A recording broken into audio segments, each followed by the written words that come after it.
Hello everyone! Welcome back to the channel! Thank you so much for joining me today. As usual, I invite you to subscribe and activate the bell and put a like. It's the best way to support the channel!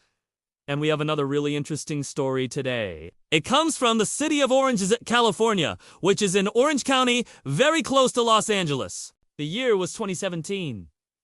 In December of 2017, a young mother of 4 children went to her local grocery store. Her name was Elizabeth Holton. She was 36 years old. Her 4 children were between 4 and 15 years of age. Elizabeth had been shopping in this grocery store many times before, and she knew that there was a cash-only ATM inside the store. She also knew that there was an extra fee to withdraw money from this particular ATM, but nonetheless, she decided to withdraw $600 in cash because she needed some money for Christmas gifts for her kids. As she inserted her card into the ATM, she noticed that there was a piece of paper stuck in the machine. She pulled that piece of paper out and it had a phone number written on it. Very strange. She finished withdrawing the money, took the cash, and left. Then she drove to her house. When she got home, she started prepping for Christmas, buying more gifts, taking care of her family. It was just a regular day. At about 5 p.m., when the kids were already in bed, Elizabeth decided to call that phone number that she found in her ATM. She figured that maybe someone lost that piece of paper and they were looking for it and she wanted to return it. And who knows, maybe the person on the other end of the line would be grateful and perhaps even offer her a reward. So she called. A man picked up and he asked her where she found the note. And she told him in the ATM. They ended up making plans to meet in the parking lot of a nearby shopping mall. According to Elizabeth, the man insisted that she bring the note with her. When Elizabeth arrived at the mall, she saw a man waiting in his car. She described him as Hispanic, mid-40s, wearing a gray shirt and jeans. She approached the man and gave him the piece of paper. He thanked her profusely, asked her for her contact information, and then he drove away. That was December 16th, 2017. 2 days later, on December 18th, 2017, Elizabeth received a text message on her cell phone. It was from that same man. He asked if she could do him another favor. But this time, he wanted her to go to Santa Ana and pick up a package from the post office. He said that he would pay her $500.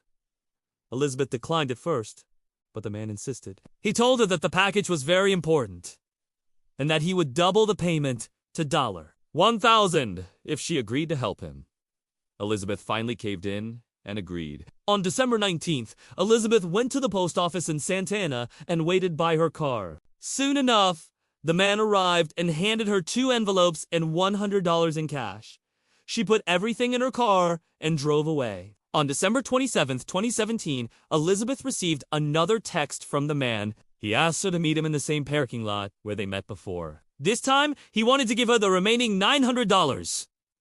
When Elizabeth arrived at the parking lot, she saw the same man waiting for her. She opened the door, and as she was about to get out, the man approached her window and said, "I need your help one more time." He said that he needed her to drive him to a location in Anaheim. Elizabeth agreed and asked him why he couldn't just drive himself. The man said that his car was broken down. Elizabeth allowed him to get into her car, but only after he put the blindfold on. Once he got in, he tied Elizabeth's hands behind her back with zip ties and taped her mouth shut. He also tied her legs together and threw a blanket over her. The entire time, the man kept telling her not to be afraid, that nothing bad was going to happen to her. He brought her to a residence in Anaheim and forced her inside.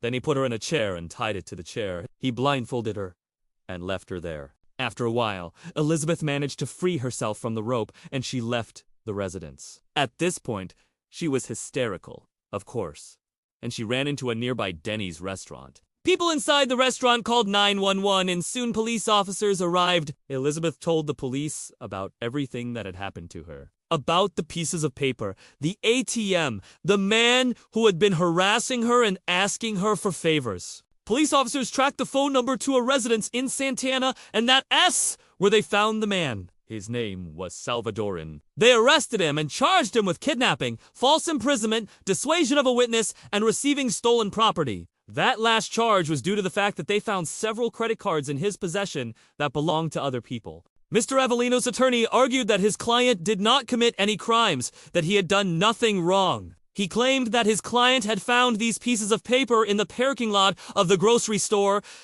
and that Elizabeth had lied about everything.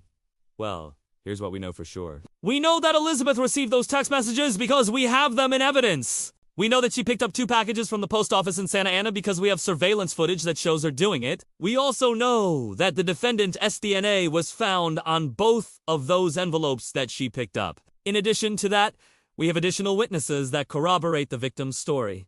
So the defense's argument didn't hold any water. In March of 2018, Mr. Avelino pleaded guilty to all charges against him. In April, he was sentenced. He was given 10 years for kidnapping and false imprisonment, 3 years for dissuasion of a witness, and 1 year for receiving stolen property.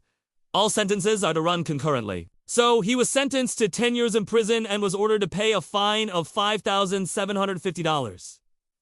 He is currently 53 years old. So this means that he most likely will not make it out alive. This case was covered extensively by the media. So I'll leave all my sources below if you want to read more about it or watch a news video. And let me tell you this man got what he deserved. This wasn't one of those cases where the person was somewhat coerced, somewhat forced into doing something. No! This individual was absolutely malicious, plain and simple. He not only committed a crime, he used manipulation, trickery, and deceit in order to lure an innocent person into his trap. If it wasn't for Elizabeth's quick thinking, who knows what would have become of her. So again, Elizabeth knew that something was UN right when she was asked to retrieve that package from the post office. But that's the thing about these types of individuals. These manipulators, they know how to get under your skin. They know exactly what to say and do to get you to do what they want you to do. But thankfully, Elizabeth managed to free herself and escape. So I'm glad that she survived this ordeal. And I am glad that justice was served and this man will spend his final years behind bars. Thank you for watching. Please remember to like and subscribe. I'll see you tomorrow. Take care.